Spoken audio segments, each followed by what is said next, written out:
Wife of Abhinandan part 31. అందరూ car దిగి మాల్లోనికి వెళ్లారు.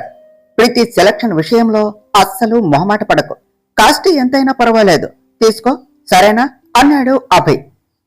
ఓకే బావా అని మను వైపు చూసింది ప్రీతి. అన్నయ్య, ఫస్ట్ ఏం తీసుకుందాం అని అడిగింది ప్రియా. మీరు వెళ్ళి శారీస్ సెలక్షన్ చేసుకోండి, అసలే ఆడ లేడీస్ డ్రెస్సెస్ అంటే చాలా టైం తీసుకుంటారు అన్నాడు అభయ్. అందరూ శారీస్ సెక్షన్ వైపు వెళ్లారు. మన అభి ఏమిటే సడన్ గా ఇంత చేంజ్ అయ్యాడు, నువ్వు చెప్తే నేను నమ్మలేదు, అస్సలు ఇంతలానా అని మెల్లగా అన్నది సత్య. అదే నాకు అర్థం కావటం లేదు, ఏం చేస్తాడో చూద్దాం అని వాళ్ల వెనుకే వెళ్లారు. బావా, నాకు నువ్వే సెలెక్ట్ చెయ్యి ప్లీజ్ అని అడిగింది ప్రీతి. అంతలా అడగాల, నేనే సెలెక్ట్ చేస్తాను అన్నాడు అభి.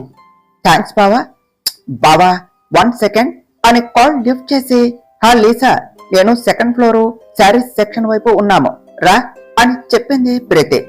ఎవరు కాలు అని అడిగాడు అభి.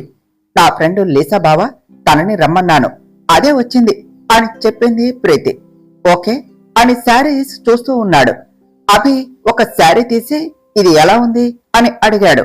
బావా, ఇది కాస్ట్ చాలా తక్కువ, ఆఫ్టర్ ఆల్ 50,000, చాలా లో కాస్ట్, మన పెళ్లికి ఇలాంటిది వద్దు అని.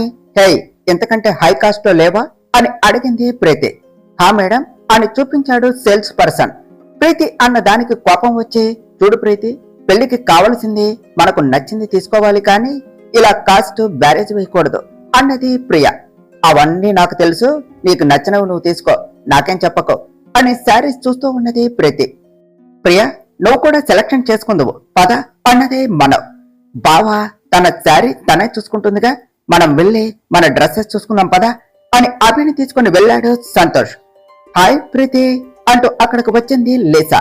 హాయ్, వచ్చావా అన్నది ప్రీతి. ఏమిటి ఇక్కడికి రమ్మన్నావు అని అడిగింది లీసా. నా పెళ్లికి షాపింగ్ కు వచ్చాను, నువ్వు కూడా వస్తావని కాల్ చేశాను అని చెప్పింది ప్రీతి. ఫైనల్లీ నువ్వు అనుకున్నది సాధించావు, అభి నీ మొగుడవుతున్నాడు అన్నది లీసా. అంతే కదా, ఈ ప్రీతి అనుకుంటే ఏమైనా అవ్వాల్సిందే, కానీ నువ్వు నా కోసం ఒక పని చేసి పెట్టాలి అన్నది ప్రీతి. ఏమిటే నేను చేసే పని చెప్పు అన్నది లీసా. అని తనకి మనుకి మధ్య జరిగినది అంతా చెప్పి తర్వాత తను ఏం చేయాలో అని చెప్పింది ప్రీతి. ప్రీతి, ఇదంతా నేను చేయగలనా అన్నది లీసా. చేయగలనా కాదు, చేయాలి అన్నది ప్రీతి. ఓకే అని చెప్పింది లీసా. అయితే ఈ రోజే నువ్వు మాతో పాటు ఇంటికి వస్తున్నావు అన్నది ప్రీతి. ఓకే, బట్ అని ఏదో అడగపోయి, సరేలే నేను షాపింగ్ చేసుకుంటా అన్నది లీసా. ఓకే ఓకే, ఎలాగోలా ఏడవు అన్నది ప్రీతి. మైత్రి, నువ్వు కూడా శారీ తీసుకో అన్నది సత్య. ముందు నువ్వు తీసుకో సత్య, నేను తర్వాత తీసుకుంటాను అని చెప్పింది మనం. అదేమీ కుదరదు, నువ్వు ఇప్పుడే తీసుకో అని శారీస్ చూస్తూ ఉన్నారు. మనం శారీస్ చూస్తూ ఇందాక అభి సెలెక్ట్ చేసిన శారీ తీసుకున్నది.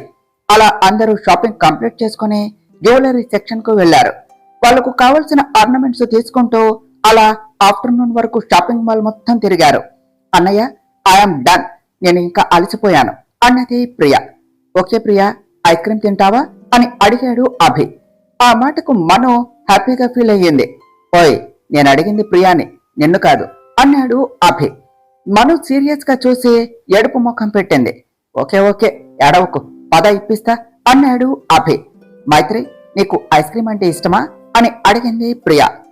ఐస్ క్రీమ్ అంటే ఇష్టమా అని కాదు, పిచ్చా అని అడగాలి, అంత పిచ్చి మేడంకి ఐస్ క్రీమ్ అంటే అన్నాడు సంతోష్. అయితే నువ్వు నాలాగే సేమ్ పించ్ అన్నది ప్రియా. నీకు ఇష్టమైన ప్రియా అని అడిగింది మనం. ఫ్రీగా వస్తే ఎవరికి మాత్రం ఇష్టం ఉండదు ప్రియా అన్నది ప్రీతి. నిజమే ప్రీతి గారు, చాలా మంది మనవి కాని దానికోసం అర్రులు చేస్తూ ఉంటారు, కానీ మేము అలా కాదులేండి అని చెప్పింది మను. ప్రీతి మను వైపు కోపంగా చూసింది. అందరూ పార్లర్ లో కూర్చొని ఐస్ క్రీమ్ తింటూ ఉన్నారు. ఇది నన్నే అంటుందా, ఈ రోజు దీన్ని సర్వెంట్ని చేస్తాను చూడవే అని మనసులో అనుకుని, బావా ఇప్పటికే చాలా లేట్ అయ్యింది, మన షాపింగ్ కూడా అయిపోయింది కదా, ఇక వెళదామా అన్నది ప్రీతి. ఓకే అని పైకి లేచాడు అభి. బావా ఎక్కడికి అని అడిగింది ప్రీతి. బిల్ పే చేసి వస్తాను, ఇంకా మన థింగ్స్ కూడా ఉన్నాయి కదా, తీసుకొస్తాను అని చెప్పాడు అభి. నేను వస్తాను, అండ్ మీరు కింద వెయిట్ చేయండి, నేను బావ వస్తాం అని ముందుకు వెళ్లి వెనక్కు తిరిగి, హే మైత్రి, నువ్వు మాతో పాటురా అని పిలిచింది ప్రీతి. తానెందుకు అని అడిగింది సత్య. మావి అంటే మేము తెచ్చుకుంటాం, నీవు కూడా మేమే తేవాలా అన్నది ప్రీతి. నేను వస్తాను, నువ్వు వెళ్ళు అని చెప్పింది మనం. ప్రీతి వెళ్లిపోయింది. మైత్రి, నేను వస్తాను పద అన్నది సత్య. వద్దులే సత్య, మీరు కింద వెయిట్ చేయండి, నేను వచ్చేస్తాను అని అభి దగ్గరకు వెళ్ళింది మనం. మిగతా అందరూ కలిసి కిందకు వెళ్లారు. అభి డ్రెస్సెస్ కు బిల్ పే చేశాడు. ప్రీతి అప్పుడే వచ్చి బావా అయిపోయిందా అని అడిగింది. అని అభి చెప్పేలోపు, హే మైత్రి వచ్చావా, నువ్వు ఈ కవర్స్ తీసుకుని వెళ్ళు అని చెప్పింది ప్రీతి. మను సీరియస్ గా చూసింది. ప్రీతి తను ఒకటి ఎలా తీసుకుని వెళ్తుంది అన్నాడు అభి. బావా, మనం జ్యువెలరీ దగ్గరకు వెళ్ళాలి కదా, అందుకే తనని తీసుకుని వెళ్ళమన్నాను. అయినా అంత బరమే ఉందిలే బావా, తను తీసుకుని వెళ్తుందిలే అని చెప్పింది ప్రీతి. సార్, నేను తీసుకుని వెళ్తాలే అని వాటిని తీసుకుని కిందకు వెళ్ళింది మనం. చూసావుగా, నాతో పెట్టుకుంటే ఇంతే, ఈ రోజు నిన్ను పనిదాన్ని చేశాను అని అభి వైపు చూసి, బావా పద వెళదాం అని పైకి తీసుకుని వెళ్ళింది ప్రీతి. అభి వెళుతూ ఎవరికో డాష్ ఇచ్చాడు.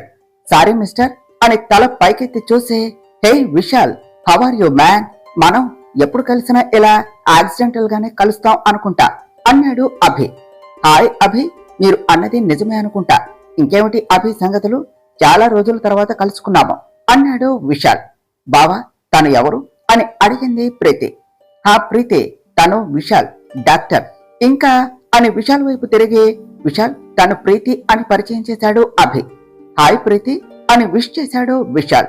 Hi Vishal, nice to meet you అన్నది ప్రీతి. విశాల్, ఆంటీ అంకుల్ వాళ్ళు బాగున్నారా, మనం మళ్ళీ కలుద్దాం అంటే కుదరలేదు, ఆంటీ వాళ్ళను అడిగినట్టు చెప్పు అన్నాడు అభి. బావా, అప్పుడు మీట్ అవ్వకపోతే ఏమైంది, ఇప్పుడు మీట్ అవ్వండి, అదే ఎలాగో మన పెళ్లి ఉంది కదా, తనను పిలిస్తే సరిపోతుంది కదా అని చెప్పింది ప్రీతి. హే అభి, నీ పెళ్ళ చెప్పనే లేదు, ఎనీహౌ కంగ్రాట్స్ మామా, అండ్ మీకు కూడా ప్రీతి గారు అని చెప్పాడు విశాల్. విశాల్, అనుకోకుండా ఫిక్స్ అయ్యింది అన్నాడు అభి. అవును విశాల్, పెళ్లి సింపుల్ గా మా ఊర్లోనే చేసుకుంటున్నాం, రిసెప్షన్ గ్రాండ్ గా ప్లాన్ చేశాం అని చెప్పింది ప్రీతి. విశాల్, రిసెప్షన్ కి చెప్తాను, తప్పకుండా రావాలి అన్నాడు అభి. తప్పకుండా వస్తాను అని కిందకు చూసి షాక్ అయ్యాడు విశాల్. అభి విశాల్ ను చూసి, విశాల్ ఆర్ యు ఫైన్ అని అడిగాడు. విశాల్ తేరుకుని, అభి I'm fine, will you catch up later, see you guys అని ఫాస్ట్ గా కిందకు వెళ్ళాడు. ప్రీతి రా వెళదాం అని ప్రీతిని తీసుకుని పైకి వెళ్ళాడు అభి. విశాల్ ఫాస్ట్ గా కిందకు వచ్చి మాల్ మొత్తం వెతికాడు. అరే ఏమైంది, నేను తనని ఇక్కడే కదా చూసింది, ఈ కాసేపట్లో ఎక్కడికి వెళ్ళిపోయింది, నేను చూసింది తననే కదా, ఆ అమ్మాయి మానసాలాగానే ఉన్నది. మొత్తానికి ఒక విషయం కన్ఫర్మ్ అయింది, తనైతే ఇక్కడే ఉన్నది, ఇంకా తను ఎక్కడ ఉంటుందో వెతికి పట్టుకోవాలి, లేకపోతే తన ప్రాణాలకు ప్రమాదం, ముందు ఈ విషయం ఆంటీ వాళ్లకు చెప్పాలి అని వెళ్లిపోయాడు. విశాల్ ఫాస్ట్ గా కారులో ఇంటికి వెళ్లి ఆంటీ, అంకుల్ అని పిలిచాడు. విశాల్, ఏమిటా అరుపులు, ఏమైంది అని అడిగారు జానకి గారు. విశాల్, ఏమిట్రా కంగారు అన్నారు చంద్రశేఖర్ గారు. అంకుల్, నేను ఆ అమ్మాయిని చూశాను అని చెప్పాడు విశాల్. వాట్, చూసావా, మరి తను ఏది అని అడిగారు చంద్రశేఖర్ గారు. తను మిస్ అయింది అంకుల్ అని చెప్పాడు విశాల్. విశాల్, నీకు తెలుసు కదా తనకి ప్రమాదం అని, మరి తనను ఎలా వదిలేశావు అన్నారు చంద్రశేఖర్ గారు. అంకుల్ అని తనని ఎలా చూసింది, ఎలా మిస్ అయ్యింది మొత్తం చెప్పాడు విశాల్. అయితే మానస ఇక్కడే ఉందని కన్ఫర్మ్ అయింది, ఇక మనం తనని వెతికి పట్టుకొని తన ప్రాణానికి ప్రమాదం ఉంది అని చెప్పాలి అన్నారు చంద్రశేఖర్ గారు. ఆ పని ఎంత వీలైతే అంత త్వరగా చేయండి, సాక్షి ఆఖరి కోరిక తీర్చండి అన్నారు జానకి గారు. అలాగే ఆంటీ, మీరు ఫీల్ అవ్వకండి, నేను ఇక ఆ పనిలోనే ఉంటాను అని చెప్పాడు విశాల్. మను లగేజ్ తీసుకుని కారు దగ్గరకు వెళ్ళింది. ఏమిటి, ఆ ప్రీతి లగేజ్ మొత్తం నీకే ఇచ్చిందా అన్నది సత్య. లేదులే, నేనే తెచ్చాను, పద అని లగేజ్ మొత్తం కారులో పెట్టింది మను. ఓకే సంతోష్, ఇక వెళదామా ఇంటికి అన్నాడు అభి. అని అందరూ ఇంటికి రిటర్న్ అయ్యారు. లీసా కూడా ప్రీతితో పాటే అభి ఇంటికి వచ్చింది. మాణిక్యమ్మ గారు వస్తూ ఉన్న అభి వాళ్ళను చూసి, కన్నయ్య షాపింగ్ మొత్తం చేశారా, పెళ్లికి నేను చెప్పిన సామాన్లు, అమ్మాయికి నగలు అన్ని కొన్నావా అని అడిగారు. గ్రాని, మీరు చెప్పిన లిస్టు మొత్తం కొన్నాను. ఇదిగో చూడు. ఇంకా ఇవి నీకు. ఇదిగో ఇది మామ్కి అని ఇంద్రానికి ఒక కవర్ ఇచ్చాడు అభి. సరే కన్నయ్య, అవన్నీ నేను చూసుకుంటాను. నువ్వు ముందు కొంచెం తిని వెళ్ళి రెస్ట్ తీసుకో, రేపు మళ్ళీ ఊరు వెళ్ళాలి కదా అని చెప్పి అందరి వైపు చూసి మీరు కూడా వెళ్ళి రెస్ట్ తీసుకోండమ్మా అని చెప్పారు. మాణిక్యమ్మ గారు లీసాని చూసి ఇదెవరు అని అడిగారు. గ్రాని, తను నా ఫ్రెండ్ లీసా, నా పెళ్లికి వచ్చింది అని చెప్పింది ప్రీతి. వస్తే వచ్చింది, కానీ రేపు మనం వెళ్లేది పల్లెటూరుకి. అక్కడ పెళ్లికి నలుగురు వచ్చే పోయే చోటు, కాస్త పద్ధతిగా ఉండమను. ముందు నీ ఫ్రెండ్ని తీసుకుని వెళ్ళి కొంచెం ఆ గుడ్డ పీలికలు తీసి వేరేవి వేయించి తీసుకొనిరా అన్నారు మాణిక్యమ్మ గారు. హాగ్రాని అని లీసాను తీసుకుని వెళ్ళింది ప్రీతి. ప్రీతి వెనక్కి తన రూమ్ కు వెళ్ళింది లీసా. కాసేపటికి అందరూ ఫ్రెష్ అయి వచ్చి లంచ్ చేసి వెళ్లిపోయారు. ఇక ఆ రోజంతా ఎవరి ఆలోచనల్లో వాళ్ళు గడిపేసి మార్నింగ్ దేవీపురం బయలుదేరారు. అభి, ప్రీతి, సిద్ధార్థ్, ప్రియాంక ఒక కారులో, ఇంద్రాణి, మనోహర్, వనజ, ధనుంజయ్ ఒక కారులో, సంతోష్, సత్య, మను, మాణిక్యమ్మ గారు ఇంకో కారులో, లీసా అండ్ మిగతా ఆ ఇంటి పనివాళ్లు ఒక కారులో దేవీపురం బయలుదేరారు. సంతోష్, ఇక అక్కడకు వెళ్లిన దగ్గర నుంచే పెళ్లి పనులు ఒక్కొక్కటి మొదలవుతాయి. మీరు జాగ్రత్తగా ఉండాలి. ఏం చేసినా ఆ ప్రీతికి డౌట్ రాకుండా చూడండి అని చెప్పారు మాణిక్యమ్మ గారు. మను మనసులో, నేను ఆల్రెడీ ఆ ప్రీతితో ఛాలెంజ్ చేసిన విషయం తెలిస్తే అమ్మమ్మ గారు టెన్స్ అవుతారు. ఇప్పుడు చెప్పి ఆవిడను ఇబ్బంది పెట్టడం ఎందుకు, అదేం చేస్తుందో నేనే చూస్తాను అనుకున్నది. అమ్మ మైత్రి, నువ్వేమిటి నేను మాట్లాడుతుంటే అలా ఉన్నావు అని అడిగారు మాణిక్యమ్మ గారు. అదేమి లేదమ్మమ్మ, ఎలా మనం ఆ గండం గట్టెక్కాలా అని ఆలోచిస్తున్నా అని చెప్పింది మనం. మైత్రి, నువ్వు టెన్స్ ఫీల్ అవ్వకు, మేము ఉన్నాముగా, అవన్నీ మేము చూసుకుంటాము. నువ్వు మాత్రం పెళ్లిలో ఎలా అందంగా కనపడాలో ఆలోచించు చాలు అని నవ్వాడు సంతోష్. మను చిన్న స్మైల్ ఇచ్చింది. బామ్మ, అసలు మన ప్లాన్ ఏమిటి? మనం ప్రీతి పెళ్లి అభితో ఆపి మైత్రితో ఎలా చేయాలి అని అడిగింది సత్య. నీ టెన్షన్ నాకు అర్థమైంది. సరే, నేను చెప్తాను. ఈ విషయం అక్కడ చెప్పడమే బెటర్. మళ్ళీ మహల్లో అంటే ఎవరు విన్నా డౌట్ వస్తుంది అని తను ఏం చేయాలి అనుకుంటున్నారో మొత్తం చెప్పారు మాణిక్యమ్మ గారు. మన్ను, నీ ప్లాన్ గట్టిగానే ఉంది, కానీ బాగా ఓల్డ్ ప్లాన్ కదా, వర్కౌట్ అవుతుందా అన్నాడు సంతోష్. ఓల్డ్ ఈజ్ గోల్డ్ రా, చూస్తూ ఉండు, కన్ఫర్మ్ గా వర్కౌట్ అవుతుంది. నా మనవడు పెళ్లి ఈ బంగారు బొమ్మతోనే అవుతుంది. నా ఇంటి మహాలక్ష్మి తనే. నా ప్రాణం అడ్డుపెట్టైనా నా మాట నిలబెట్టుకుంటాను అన్నారు మాణిక్యమ్మ గారు. అమ్మమ్మ, ఏమిటా మాటలు? మీరు అలా అనవచ్చా? తెలిసి తెలియక మేము అంటే మాకు చెప్పవలసింది పోయి మీరే అంటున్నారు. మీరు ఇలా అంటుంటే నాకు బాధగా ఉంటుంది. ప్లీజ్ ఇంకెప్పుడు అలా అనొద్దు అని కన్నీరు పెట్టుకున్నదే మనం. పిచ్చిపిల్ల, నేను సరదాగా అన్నాను, దానికి ఇలా ఏడుస్తారా? కళ్ళు తుడుచుకో అన్నారు మాణిక్యమ్మ గారు. మను కళ్ళు తుడుచుకుని, ఇప్పుడేంటి, నీకు నీ మనవడిని నేను పెళ్లి చేసుకోవటమే కదా కావాలి? ఓకే, నువ్వేం గాబరపడకు. మనం అనుకున్నట్టే నీ మనవడి పెళ్లి నాతోనే జరుగుతుంది. హ్యాపీనా అన్నది మనం. అని అన్నారు మాణిక్యమ్మ గారు. సంతోష్, నువ్వు అభి పక్కనే ఉండు. ఏమిటో తెలియదు, నిన్నటి నుంచి అభి చాలా స్ట్రేంజ్ గా బిహేవ్ చేస్తున్నాడు అని చెప్పింది సత్య. అవును సత్య, నాకు అర్థం కావటం లేదు. అడిగితే చిన్న స్మైల్ ఇస్తున్నాడు అని చెప్పాడు సంతోష్. మీరేమీ భయపడకండి, వాడి సంగతి నాకు తెలియదా? వాడు ఎందుకు అలా ఉన్నాడో నేను చెప్తాను అన్నారు మాణిక్యమ్మ గారు. అమ్మమ్మ, మీకు తెలుసా అభిగారు ఎందుకు అలా ఉన్నారు అని అడిగింది మనం. నాకు తెలియదు, కానీ ఆ ప్రీతి సంగతి నా కన్నయ్యకు పూర్తిగా తెలుసు. తెలిసి దాన్ని పెళ్లి చేసుకోమంటే ఎలా చేసుకుంటాడు? అప్పుడంటే ఇంద్రాని ఆడేది నాటకం అని తెలియక దాని ప్రాణం ఎక్కడ పోతుందో అని మాటిచ్చాడు. ఇప్పుడు ఆ పెళ్లి ఆపటానికి ఏదో ఒక ప్లాన్ వేసే ఉంటాడు. అందుకే అంత రిలాక్స్ గా ఉన్నాడు. సంతోష్, నువ్వు అభిని గమనిస్తూనే ఉండు. అభి ఏం చేయాలి అనుకుంటున్నాడో మనకు తెలియాలి, కానీ నువ్వు తెలుసుకోవటం కష్టమేలే. అక్కడ ఉన్నది నా మనవడు అభినందన్. వాడు ఏం చేయాలి అని అనుకుంటున్నాడో అనేది వాడు చెప్పే వరకు ఎవరికీ తెలియదు అన్నారు మాణిక్యమ్మ గారు. చూస్తూ ఉండు మన్ను, నేను కనిపెడతా అన్నాడు సంతోష్. నువ్వు కనిపెడదువు గాని ఫస్ట్ రోడ్డు చూసి కారు డ్రైవ్ చెయ్యి, మమ్మల్ని కాదు అని చెప్పింది సత్య. అమ్మమ్మ, ఇక్కడ పొలాలు, వాతావరణం అన్ని చాలా బాగున్నాయి, ప్లెజెంట్ గా ఉన్నాయి అన్నది మనం. మాణిక్యమ్మ గారు నవ్వే, మనం ఊరి దగ్గరలోనికి వచ్చేసామమ్మా, ఇంక మనం వెళ్దాం అన్నారు. సరే, ఇదిగో ఈ కనిపిస్తున్న భూములు అన్నీ మనవే అని మాట్లాడుకుంటూ రాజమహల్ దగ్గరకు వెళ్లారు. ముందు అభి వాళ్ళు వెళ్లి కారు దిగారు. వెనక సంతోష్ వాళ్ళు కూడా వచ్చారు. అభి కారు దిగి మహల్ వైపు చూస్తూ చిన్ననాటి జ్ఞాపకాలు అన్నీ కళ్ళ ముందు మెదులుతూ ఉంటే తన కన్న తల్లి గుర్తుకు వచ్చి మనసంతా బాధగా అయ్యింది. చిన్నప్పుడు తన అమ్మతో కలిసి ఇక్కడే అల్లరి చేయటం, అభి పరిగెడుతూ ఉంటే వాళ్ళ అమ్మ పట్టుకోవటం, యాక్సిడెంట్ లో తనని కాపాడపోయి తన తల్లి ప్రాణాలు పోగొట్టుకుని చలనం లేకుండా ఉండటం అన్నీ గుర్తొస్తూ ఉంటే చెప్పలేని ఆవేదనకు గురయ్యాడు.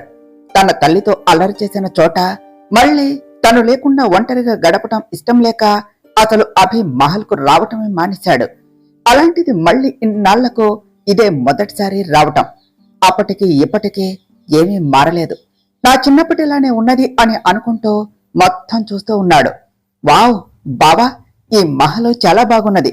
బయట నుంచే ఇంత బాగుంటే మరి లోపల ఇంకెంత బాగుంటుందో, వెళదాంరా అని అభి చేయి పట్టుకున్నది ప్రీతి. ఆగండి ఆగండి అన్నారు మాణిక్యమ్మ గారు. ఏమైంది గ్రాని అన్నాడు అభి. ఇన్నేళ్లకు మొదటిసారి వచ్చావు, పైగా నీ పెళ్లి, ఇలా వెళ్ళకూడదు అని ఆపి లక్ష్మమ్మ అని పిలిచారు మాణిక్యమ్మ గారు. లక్ష్మమ్మ దిష్టి తీయటానికి ఎర్రనీళ్లు ఇంకా కర్పూరం తీసుకొని వచ్చి దిష్టి తీసి లోనికి పంపించింది. అందరూ మహల్లోనికి వెళ్లారు.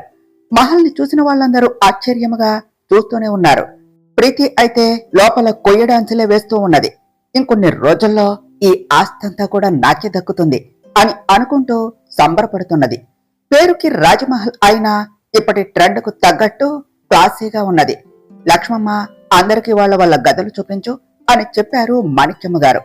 లక్ష్మమ్మ అందరినీ తీసుకుని వెళ్లి గదులు చూపించింది. మను వెళుతూ హాల్లో ఉన్న పెద్ద పోర్ట్రేట్ మీద తన చూపు పడింది.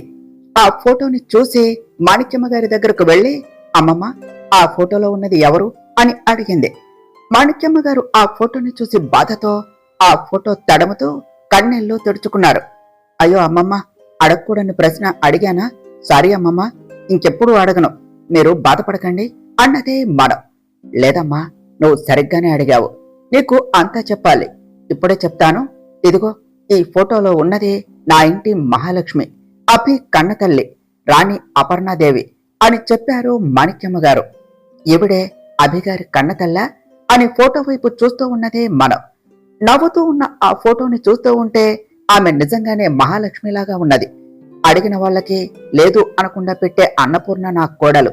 దేవత లాంటి వాళ్ళు ఎక్కువ రోజులు ఇక్కడ ఉండకూడదు అని ఆ దేవుడు ఓర్వలేక నా కోడలను తన దగ్గరకు తీసుకుని వెళ్లిపోయాడు.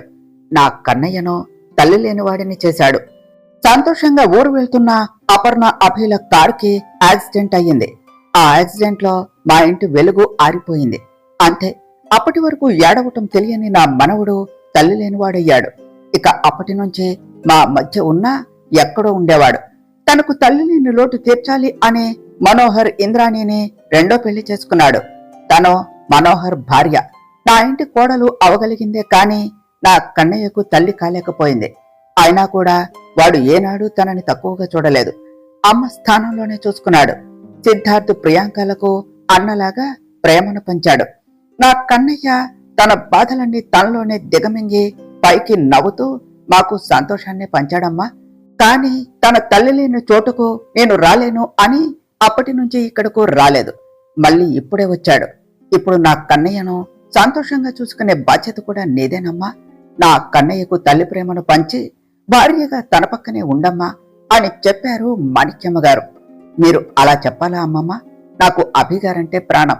ఆయన సంతోషంగా ఉండటం కోసం నేను ఏమైనా చేస్తాను అన్నది మనం. నాకు తెలుసమ్మా, నా బంగారం అంటూ మెటికలు విరిచారు మాణిక్యమ్మ గారు. ఆ మాటకు మను నవ్వుకున్నది. సరే, నువ్వు వెళ్ళమ్మా అని మాణిక్యమ్మ గారు బయటకు వెళ్లారు. పెద్దమ్మగారు ఇప్పుడైనా వచ్చింది అని అడిగారు మూర్తి గారు. హా మూర్తి, నేను చెప్పిన పనులన్నీ చేసేశావా అన్నారు మాణిక్యమ్మ గారు. హా అమ్మా, మీరు చెప్పినట్టే గుడిలో అన్ని పనులు పురమాయించాను అని చెప్పారు మూర్తి గారు. గుర్తుపెట్టుకో, అభిబాబు పెళ్లిలో ఏ చిన్న లోపం కూడా ఉండకూడదు. అన్ని దగ్గరుండి జాగ్రత్తగా చూసుకో. పెళ్లి పనులు అన్ని అయ్యాక రేపు గుడిలో అమ్మవారి పూజ ఉన్నది. పూజారి గారికి రేపు పూజకు వస్తున్నాం అని చెప్పి ఏర్పాట్లు చూడు అని చెప్పారు మాణిక్యమ్మ గారు. అలాగేనమ్మా, అని వెళ్లిపోయారు మూర్తి గారు. ఇంద్రాణి అప్పుడే అక్కడకు వచ్చి, అత్తయ్య పెళ్లి పనులు అవుతున్నాయా అని అడిగింది. హా ఇంద్రాణి, నీకెందుకు, నువ్వు వెళ్ళి రెస్ట్ తీసుకో, నేను అన్ని దగ్గరుండి చూసుకుంటాను. హా, రేపు అమ్మవారి గుడిలో పూజ ఉన్నది, మనం అందరం వెళ్ళాలి. ఆ ప్రీతి వాళ్లకు కూడా చెప్పు. హా, అలాగే వచ్చేటప్పుడు చీర కట్టుకుని రమ్మను అని చెప్పారు మాణిక్యమ్మ గారు. హా అత్తయ్య, అలాగే అని ప్రీతి దగ్గరకు వెళ్ళింది ఇంద్రాణి. ప్రీతి రూమ్ లో కూర్చొని ఆలోచిస్తూ ఉన్నది. ప్రీతి, ఏమిటే, ఏం ఆలోచిస్తున్నావు అని అడిగింది ఇంద్రాణి. అత్త, ఈ మహల్ చాలా బాగుంది, ఎందుకు ఎప్పుడు కూడా మనం ఇక్కడకు రాలేదు అని అడిగింది ప్రీతి. నా అక్క, అదే అభి కన్నతల్లి ఉన్నప్పుడు ఈ మహల్ అంతా గుడిలాగా ఉండేదట. ఆవిడ పోయిన తర్వాత ఇక్కడ ఉండలేక అందరూ ఇక్కడి నుంచి వచ్చేశారు.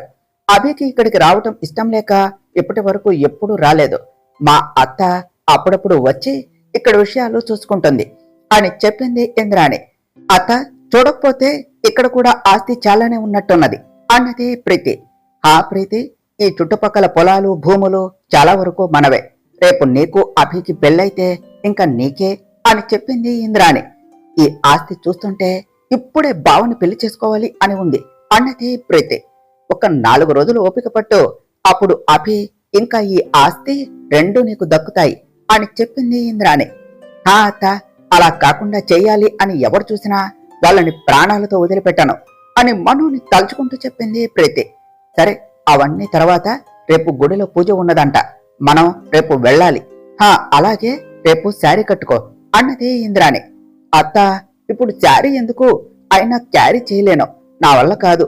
ఏదో పెళ్లిలో అంటే ఎలాగోలా మేనేజ్ చెయ్యొచ్చు, ఇలా ప్రతిసారి అంటే కష్టమే అని చెప్పింది ప్రీతి. వనజ అప్పుడే అక్కడకు వచ్చి ప్రీతి మాటలు విని, వదిన అని ఇంద్రాణిని చూసి, మీరు వెళ్ళండి, నేను చెప్తాను ప్రీతికి అన్నది. ఏదో ఒకటి చెప్పి రేపు దానికి చీర కట్టు వనజ అని వెళ్లిపోయింది ఇంద్రాణి.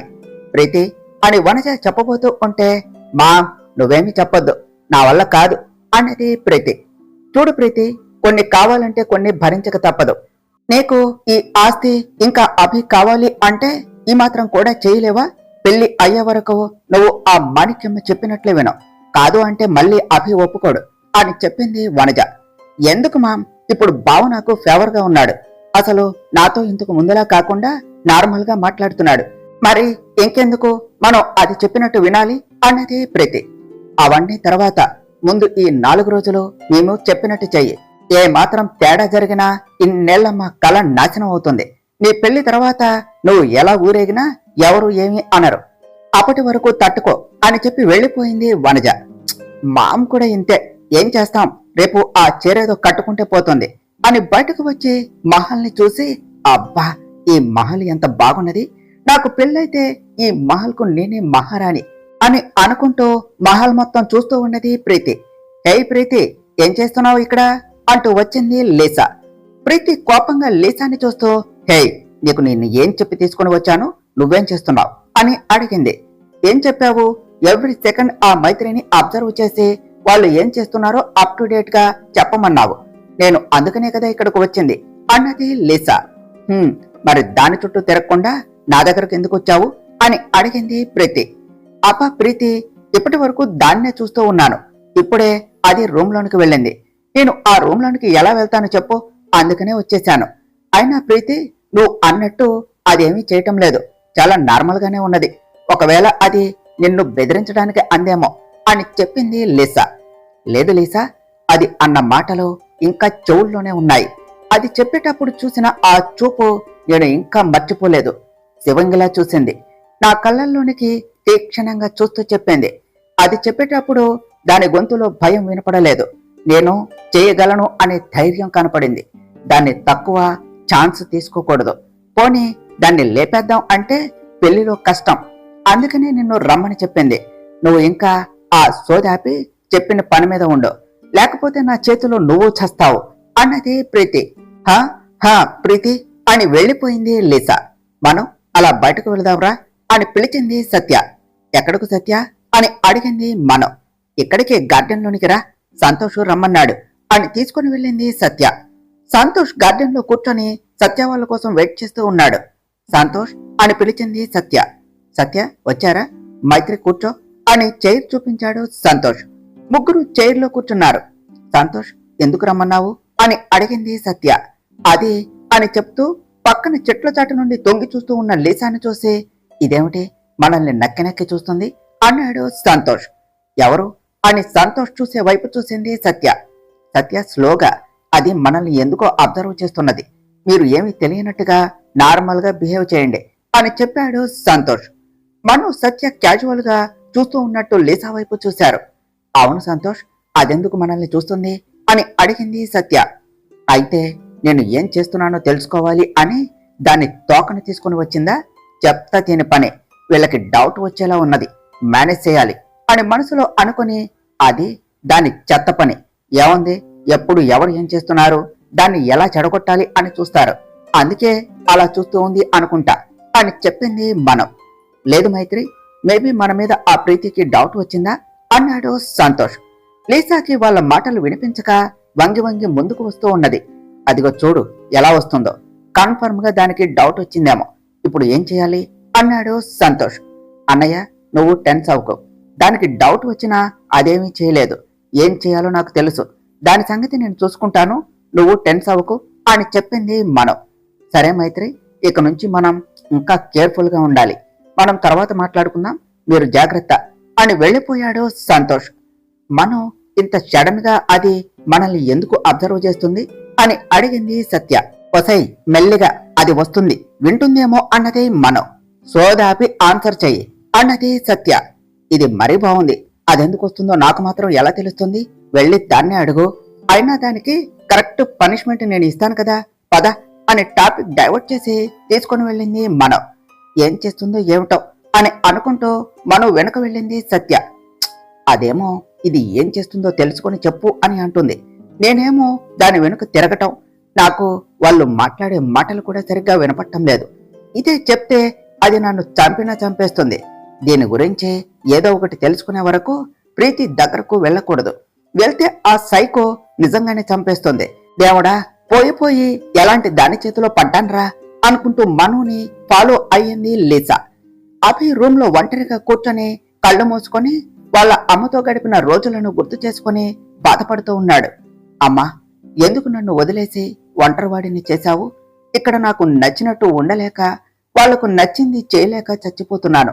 మన వాళ్ళందరినీ ఎప్పుడు హ్యాపీగా చూసుకోవాలి, వాళ్లకు ప్రతి కష్టంలో తోడుగా ఉండాలి అని నువ్వు చెప్పినందుకే కదా నా బాధలన్నీ పక్కన పెట్టి ఈ ఫ్యామిలీ కోసం బ్రతుకుతున్నాను. ఇప్పుడు వాళ్ల కోసమే ఈ పెళ్లికి ఒప్పుకున్నాను. నేను తప్పు చేసినా వాళ్ళు సంతోషంగానే ఉండటమే కావాలి, అందుకనే నేను ఇదంతా చేస్తున్నాను. రేపు నా వల్ల ఈ పెళ్లి ఆగిపోయినా వాళ్ళు బాధపడుకుంటే చాలు అని అనుకుంటూ ఉన్నాడు. కన్నయ్య అంటూ అప్పుడే రూమ్ లోనికి వచ్చారు మాణిక్యమ్మ గారు. అభి కళ్ళు తెరిచి చూసి, గ్రాని నువ్వేమిటి ఇలా వచ్చావు, చెప్తే నేనే వచ్చేవాడిని కదా అన్నాడు. కన్నయ్య అని అభిని చూసి, కన్నయ్య అమ్మ గుర్తుకు వచ్చిందా అని అడిగారు మాణిక్యమ్మ గారు. అసలు మర్చిపోతే కదా గ్రాని గుర్తుకు రావటానికి, అమ్మ చెప్పిన మాటలు ఎప్పుడు ఇక్కడే ఉంటాయి, అవన్నీ ఎందుకులే ఇప్పుడు, కానీ నువ్వేమిటి ఎలా వచ్చావు అని అడిగాడు అభి. కన్నయ్య, రేపు మనం గుడికి వెళ్ళాలి, రేపు అమ్మవారి గుడిలో పూజ ఉన్నది, దాని తర్వాతే పెళ్లి తతంగం మొదలవుతుంది, మనం రేపు పొద్దున్నే వెళ్ళాలి, అది చెప్దాము అని వచ్చాను అన్నారు మాణిక్యమ్మ గారు. గ్రాని వస్తానులే అన్నాడు అభి. ఓకే కన్నయ్య, ఉంటాను, రెస్ట్ తీసుకో, దేని గురించి ఆలోచించి మనసు పాడు చేసుకోకు అని వెళ్లిపోయారు మాణిక్యమ్మ గారు. మను సత్య అక్కడి నుంచి వెళుతూ లీసా వాళ్ళని ఫాలో అవటం గమనించి, ఇది కన్ఫర్మ్ నన్నే ఫాలో అవుతుంది అని అనుకున్నదే మనం నో డౌట్ అది మనల్ని ఫాలో అవుతుంది. ఇప్పుడేం చేద్దాం, పోనీ మనం దాన్ని అడిగినా మనకు తెలిసింది అని అది జాగ్రత్త పడుతుంది అని చెప్పింది సత్య. దాని సంగతి నేను చూసుకుంటా, ఇంకోసారి ఆ లీసా మన వెనుక పడాలి అంటే భయంతో చచ్చేలా చేస్తాను. నువ్వు ముందు అన్నయ్యతో చెప్పి నేను చెప్పినవి తెప్పించు అని సత్యకు కొన్ని థింగ్స్ చెప్పింది మనం. సత్య నవ్వుతూ, మనం బాగా ఆలోచించావే, ఈ దెబ్బకు ఆ లీసా సీసా పగిలిపోతుంది, బట్ కొంచెం జాగ్రత్తగా హ్యాండిల్ చేయవే, అది భయపడి చస్తే నీ పెళ్లే ఆగుతుంది అన్నది సత్య. అవన్నీ నాకు తెలుసులే, నువ్వు నేను చెప్పింది చెయ్యి, దాని పని నేను చూస్తాను, చూడు ఎలా చూస్తుందో, గుడి ముందు చెప్పులు కొట్టేసే ముఖం అది, కొబ్బరి పీచులా అది దాని జుట్టు. దెబ్బకు ఈ రోజు దీనికి దానికి తడిసిపోవాలి అన్నది మనం. సరే, నేను వెళ్ళి సంతోష్కి చెప్తాను అని వెళ్ళింది సత్య. ఎంత ముందుకు వచ్చినా వీళ్ళు మాట్లాడుకునేది వినపడి చావటం లేదు. ఇంకా వెళదామంటే వాళ్ళు చూస్తారేమో అని భయంగా ఉన్నది. ఆ సైకో ఏమో చెప్పిన పని చేయకపోతే చంపేసిద్ది. ముందుకు వెళ్ళిన ప్రాబ్లము, వెనక్కు వెళ్ళిన ప్రాబ్లము. ముందు చూస్తే గొయ్యి, వెనక్కు చూస్తే నుయ్యి. ఎటు చావాలో ఏమిటో అని మను ఒక్కటే వెళుతూ ఉంటే మళ్ళీ గోతికాడ నక్కలాగా వంగి వంగి తన వెనకే వెళ్ళింది లిసా. సంతోష్ అని పిలిచింది సత్య. సత్య ఏమిటి అని అడిగాడు సంతోష్. సంతోష్ కి మను చెప్పిన థింగ్స్ తీసుకురమ్మని చెప్పింది సత్య. సంతోష్ కన్ఫ్యూజ్ గా అవన్నీ ఇప్పుడెందుకు అన్నాడు. మనుకి తనకు మధ్య జరిగింది చెప్పి తను ఏం చేయాలి అనుకుంటుందో మొత్తం చెప్పింది సత్య. సంతోష్ అంతే చూస్తూ ఉన్నాడు. సంతోష్ ఏమిటి అలా చూస్తున్నావు అని అడిగింది సత్య. ఈ ప్లాన్స్ అన్ని మన మైత్రినే వేసిందా అన్నాడు సంతోష్. ఎందుకు అలా అడిగావు అన్నది సత్య. ఏమీ లేదు, మైత్రి మామూలుగా వేయలేదుగా ప్లాను. ఈ దెబ్బకు ఈ లిసా పులుసు కారిపోతుంది అని నవ్వుతూ, నీకు తెలుసు కదా సత్య, మన మను కూడా ఇలానే చేస్తుంది కదా. నాకెందుకో కొన్ని సార్లు మైత్రి మాట్లాడుతున్నా, చేసే పనులు చూసినా, ఇన్ఫాక్ట్ తనని చూసినా ఒక్కోసారి మన మనోనే గుర్తుకు వస్తుంది. అది ఎక్కడో సంతోషంగా ఉంటే మనం దాని గురించి ఆలోచిస్తున్నాం. మను తర్వాత ఏ అమ్మాయి వైపు కూడా చూడని వాడు మైత్రికి అంతలా కనెక్ట్ అయ్యాడు అంటే దానికి కారణం మనోనే. నాకే తనని చూస్తూ ఉంటే మను గుర్తుకు వస్తుంది. అందుకనే మైత్రి అభి దగ్గర ఉంటే మైత్రి ప్రేమతో అభి మనుని మరిచి మైత్రికి దగ్గరయ్యి మామూలుగా మారతాడు. అసలు ఆ రాక్షసి ఇప్పటికీ అభి దగ్గరే ఉంటే ఈ 2 years అభి మిస్ అయ్యేవాడే కాదు, సంతోషంగా ఉండేవాడు అన్నాడు సంతోష్. నిజమే, ఆ రోజు అలా జరగకుండా ఉంటే ఇది కూడా ఈ 2 years మిస్ అయ్యి అభికి దూరం అయ్యేది కాదు అని ఏదో ఆలోచిస్తూ అన్నది సత్య. ఏమిటి సత్య అని అడిగాడు సంతోష్. సత్య సెన్సులోనికి వచ్చి తానేముందో గుర్తు చేసుకుని తడబడుతూ, ఏమీ లేదు, ఇప్పుడు జరిగిపోయిన దాని గురించి ఆలోచించడం ఎందుకు, టైం వేస్ట్. ఫస్ట్ ఇప్పుడు ఏం చేయాలో అది చూడు. మను దూరమైన తన ప్రేమ తనకి ఎప్పటికీ దూరం కాదు. తన ప్రేమే తనని వెతుక్కుంటూ మళ్ళీ వచ్చింది అన్నది సత్య. సత్య చెప్పేది వింటూ కన్ఫ్యూజ్ గా చూశాడు సంతోష్. అదే, మను దూరమైనా మైత్రి ప్రేమ అభికి దక్కుతున్నది కదా, ఆ ప్రేమే అభిని మారుస్తుంది అంటున్నా. కానీ ఇంకా నువ్వేమి ఆలోచించకుండా వెళ్ళి చెప్పినవి త్వరగా తీసుకునిరా. మళ్ళీ దానికి డౌట్ రాకుండా నైట్ లోపు మొత్తం అరేంజ్ చేయాలి.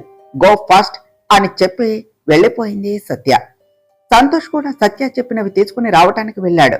ఒసై మనం, నువ్వు ఉన్నావే అని అనుకుని కొంచెం కేర్ఫుల్ గా బిహేవ్ చేయవే అంటే వినవు, మామూలుగా ఉంటావు. సంతోష్కే ఇన్ని డౌట్స్ వస్తున్నాయి అంటే నిన్ను ప్రాణంగా ప్రేమించిన వాడు అభి. ఎన్ని డౌట్స్ వచ్చి ఉంటాయో, జాగ్రత్తగా ఉండవే అంటే వినవు. అయినా ఇది ఒకందుకు మంచిదేలే అనుకున్నది సత్య. సత్య కోసం చూస్తూ ఉన్నది మనం. అప్పుడే లోనికి వచ్చి మను వైపు చూసింది సత్య. అంతా ఓకేనా, నేను చెప్పినట్టు సంతోష్ అన్నయ్యకు చెప్పావా అని కళ్ళతోనే సైగ చేసింది మనం. అంతా ఓకే అని మెల్లగా లిప్ మూవ్మెంట్ ఇస్తూ చేతితో ఓకే అన్నట్టు సింబల్ చూపించింది సత్య. అయితే ఇంకా మన ప్లాన్ స్టార్ట్ చేద్దామా అని సైగ చేసింది మనం. సత్య నవ్వుతూ మను దగ్గరకు వచ్చి, ఏమిటి మైత్రి అలా కూర్చున్నావు, ఏమైంది అని లీసాకు వినపడేలాగా అడిగింది. సత్య, నేను నీకు ఒక టాప్ సీక్రెట్ చెప్పాలి అన్నది మనం. ఇప్పుడు క్లియర్ గా వినిపిస్తుంది, ఏదో సీక్రెట్ అంటున్నారు, ఏమై ఉంటుంది అబ్బా అని మను చెప్పే మాటలు వింటూ ఉంది లీసా. చెప్పు మైత్రి అన్నది సత్య. సత్య, నేను ఇప్పుడు ఇక్కడ చెప్పలేను, ఎవరైనా వింటే మళ్ళీ ప్రాబ్లం అవుతుంది. అందుకే ఈరోజు నైట్ 11:30కి మనం అక్కడ మేడ మీద రైట్ సైడ్ ఒక రూమ్ ఉంది కదా, అక్కడ కూడా మాట్లాడుకుందాం అన్నది మనం. సత్య, అది స్టోర్ రూమ్ కదా, అక్కడికి ఎందుకు, ఇక్కడే చెప్పు అని అడిగింది సత్య. లేదు సత్య, అది చాలా సీక్రెట్, నేను ఇప్పుడు చెప్పను, ఎవరైనా వింటే ప్రాబ్లము. అదే అటువైపు అయితే ఎవ్వరూ రారు, మన మాటలు ఎవ్వరూ వినరు. నువ్వు మాత్రం నేను చెప్పిన చోటికి రా, సరేనా అన్నది మనం. వస్తాలే అని ఇద్దరు ఆ లీసా వైపు చూస్తూ వెళ్లారు. ఈ మైత్రి ఏదో సీక్రెట్ అంటుంది, పైగా ఇక్కడ కాదు ఎక్కడో అంటుంది. ముందు ఈ విషయం ప్రీతికి చెప్పాలి అని ప్రీతి దగ్గరకు వెళ్ళింది లీసా. మను సత్య వెళ్తున్న లీసాను చూసి నవ్వుకుంటూ హైఫై ఇచ్చుకున్నారు. ప్రీతి ప్రీతి అంటూ పిలిచింది లీసా. ప్రీతి అప్పుడే వాష్రూమ్ నుండి బయటకు వస్తూ ఏమిటే ఆ కాకిగోల అన్నది. నేను చెప్పేది వింటే నువ్వు ఇంతే అరుస్తావు అని చెప్పింది లీసా. చెప్పు అన్నది ప్రీతి. మైత్రి సత్య మాట్లాడుకున్న మాటలన్నీ చెప్పింది లీసా. ప్రీతి ఆలోచిస్తూ ఉన్నది. ప్రీతి ఏం ఆలోచిస్తున్నావు అని అడిగింది లీసా. అంత సీక్రెట్ గా అక్కడకు వెళ్లి మాట్లాడుకోవాల్సిన మ్యాటర్ ఏమిటా అని. సరే ఈరోజు నైట్ వాళ్ళకంటే ముందు మనం అక్కడకు వెళ్లి వాళ్ళు ఏం మాట్లాడుకుంటున్నారో వినాలి అని చెప్పింది ప్రీతి. అంటే నువ్వు వస్తావా అని అడిగింది లీసా. తప్పకుండా వస్తాను, వాళ్ళేం చెప్పుకుంటున్నారో నాకు తెలియాలి, నువ్వు రెడీగా ఉండవు అని చెప్పి ఇదేదో ప్లాన్ చేసినట్టు ఉన్నది. ఎలాగైనా అదేమిటో కనిపెట్టాలి అని మనసులో అనుకున్నదే ప్రీతి. మను సత్య చాటుగా ప్రీతి లీసా మాట్లాడుకునే మాటలు అన్నీ విన్నారు. సత్య మనుతో వసే మనం ఆ లీసా ఒక్కటే వస్తుంది అనుకున్నాం, బట్ ఇప్పుడు ఈ ప్రీతి కూడా వస్తుంది కదా అన్నది సత్య.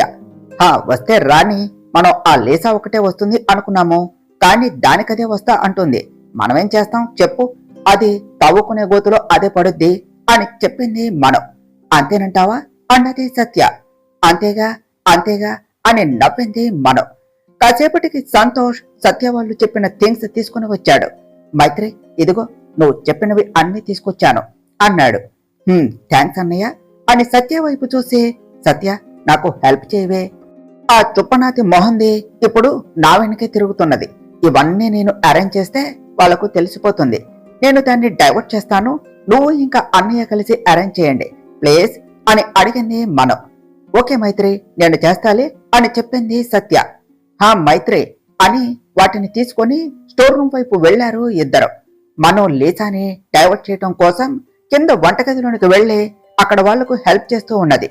లీసా మనోని అబ్జర్వ్ చేస్తూ హాల్లోనే ఉన్నది. సత్య ఇవన్నీ నేను అక్కడ పెడతాను, వాళ్ళకి కనిపిస్తే మళ్ళీ డౌట్ వస్తుంది అన్నాడు సంతోష్. నిజమే సంతోష్, వీటిని అక్కడ పెట్టు, ఇంకా ఆ సౌండ్ సిస్టమ్ అరేంజ్మెంట్స్ అన్ని నువ్వు ఫిక్స్ చెయ్యి, లైట్స్ ఎఫెక్ట్స్ నేను ఫిక్స్ చేస్తాను అని ఇద్దరు తలొక పని చేసి 1 hour లో కంప్లీట్ చేసేసి సంతోష్ వైపు తిరిగి, సంతోష్ నాది కంప్లీట్ అయిపోయింది, ఇది ఎక్కడి దాకా వచ్చింది అని అడిగింది సత్య. నాది కంప్లీట్ అయింది సత్య, ఇంకా వాళ్ళిద్దరు పని కంప్లీట్ అవటమే అన్నాడు సంతోష్. సంతోష్ డిన్నర్ టైం అయింది, పద అక్కడ అందరూ మన కోసం వెయిట్ చేస్తారేమో అంటూ ఉండగానే మను సత్యకు కాల్ చేసింది. ఫోన్ చూసి ఇదిగో మైత్రి కాల్ చేస్తుంది అని లిఫ్ట్ చేసి, హలో చెప్పు మైత్రి అన్నది సత్య. సత్య ఎక్కడి వరకు వచ్చింది, డిన్నర్ టైం అవుతుంది, అందరూ ఇప్పుడే వచ్చేస్తున్నారు, త్వరగా రండి అన్నది మనం. మైత్రి ఇప్పుడే కంప్లీట్ అయింది, ఒక 10 minutes లో మేనేజ్ చెయ్యి, మేము వస్తాం అని సంతోష్ వైపు తిరిగి వెళదామా అని అడిగింది సత్య. ఇద్దరూ కలిసి విడివిడిగా కిందకు వెళ్లి డైనింగ్ టేబుల్ దగ్గరకు వెళ్లి కూర్చున్నారు. సత్య అంతా ఓకేనా అని కళ్ళతోనే అడిగింది మనం. సత్య ఓకే అని థమ్స్అప్ సింబల్ చూపించింది. అప్పుడే ప్రీతి లీసాలు కూడా వచ్చి కూర్చున్నారు. మనుని అబ్జర్వ్ చేస్తూనే ఉన్నారు. మను ప్రీతిని చూస్తూ రండే రండి, కాసేపట్లో మీ పంబ రేగిపోవాలి అని మనసులో అనుకుని, ప్రీతి పులుసు పోసుకో కారిపోతుంది అన్నది. ఏమిటి అన్నది ప్రీతి. అదే పులుసు కాలిపోతుంది జాగ్రత్తగా తిను అంటున్నా అని చెప్పింది మనం. మాణిక్యమ్మ గారు అందరి వైపు చూస్తూ, రేపు మనం గుడికి వెళ్ళాలి గుర్తుంది కదా, అందరూ త్వరగా డిన్నర్ చేసి వెళ్లి రెస్ట్ తీసుకోండి, రేపొద్దున్నే వెళ్ళాలి అని చెప్పారు. అభి నార్మల్ గా తనకేం పట్టనట్టు, తనకు సంబంధం లేదు అన్నట్టు డిన్నర్ చేసేసి రూమ్ కు వెళ్లిపోయాడు. మిగిలిన వాళ్ళు కూడా వెళ్లిపోయారు. ప్రీతి లీసాలు కూడా రూమ్ కు వెళ్లి మను వాళ్ళని అబ్జర్వ్ చేస్తూ ఉన్నారు. సంతోష్ సత్య వాళ్లకు సైగ చేసి వెళ్లిపోయాడు. సత్య మను నవ్వుకుంటూ రూమ్ లోనికి వెళ్లారు. లీసా అది టైం ఎంతని చెప్పింది అని అడిగింది ప్రీతి. 11:30 అనుకుంటా ప్రీతి అని చెప్పింది లీసా. ఆల్రెడీ 11:20 అయ్యింది, ఇంకా మనం ఆ రూమ్ కు వెళ్లి వాళ్లకు కనబడకుండా అక్కడే దాక్కుని వాళ్ళేం చెప్పుకుంటున్నారో విందాం అని లీసాని తీసుకొని ఆ రూమ్ కు వెళ్ళింది ప్రీతి. మను సత్య వాళ్ళు చాట నుండి ప్రీతి వాళ్ళు వెళ్లటం చూసి, మన ప్లాన్ సక్సెస్ అని వాళ్ళని చూస్తూ నవ్వుకుని సంతోష్ కు కూడా ఫోన్ చేసి రమ్మని చెప్పారు. తర్వాత ఏమి జరిగిందో నెక్స్ట్ పార్ట్లో తెలుసుకుందాం ఫ్రెండ్స్. డియర్ ఫ్రెండ్స్, మీకు గనుక ఈ కథ నచ్చినట్లయితే మీ అభిప్రాయాలను కామెంట్ల రూపంలో తెలియచేయండి. ఈ వీడియోను లైక్ చేయండి, షేర్ చేయండి, మా ఛానల్ను సబ్స్క్రైబ్ చేసుకోండి ఫ్రెండ్స్. Thank you.